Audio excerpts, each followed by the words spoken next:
Hello guys, ഇന്നൊരു ഇറച്ചിക്കറിയാണ് ഞാൻ വയ്ക്കാൻ പോകുന്നത്. എൻ്റെ സ്റ്റൈലിൽ ഒരു ഇറച്ചിക്കറി. അപ്പോൾ ഇന്ന് വാങ്ങിച്ചുകൊണ്ട് വന്നപ്പം കട്ട് ചെയ്തിട്ടല്ലായിരുന്നു തന്നിട്ടുള്ളത്.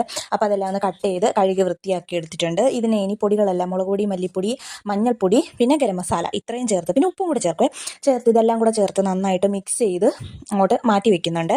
മാറ്റി വെച്ചതിന് ശേഷം കറി വയ്ക്കാനുള്ള പാത്രം വെച്ച് അതിലോട്ട് ചൂടാവുമ്പം വെളിച്ചെണ്ണ അങ്ങോട്ട് ഒഴിച്ചു. പിന്നെ ചെറിയ ഉള്ളി ആവശ്യത്തിനും ചേർത്ത് നന്നായിട്ട് ഇളക്കി കൊടുക്കണം. പിന്നെ കൂടെ കറിവേപ്പില, എനിക്ക് കറിവേപ്പിലയാണ് മെയിൻ. കറിവേപ്പിലയും കൂടി ഇട്ട് നന്നായിട്ട് വഴറ്റിയെടുക്കണം. ആദ്യം ഇടാനുള്ള സാധനം ഞാൻ മറന്നുപോയായിരുന്നു, തേങ്ങാക്കൊത്ത് ഞാൻ മൂന്നാമതാണ് ചേർത്തത്.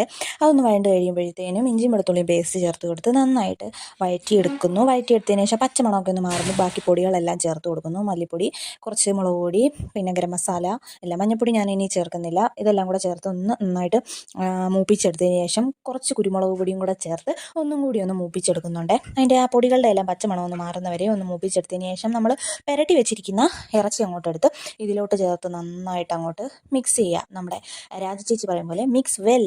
ഇനി അതിലോട്ട് ബീഫ് വേവാനുള്ള ആവശ്യത്തിന് വെള്ളവും ചേർത്തിട്ട് ഞാൻ പുറത്തെ അടുപ്പിലാണ് ഇനി ബാക്കി പരിപാടികൾ ചെയ്യുന്നത്.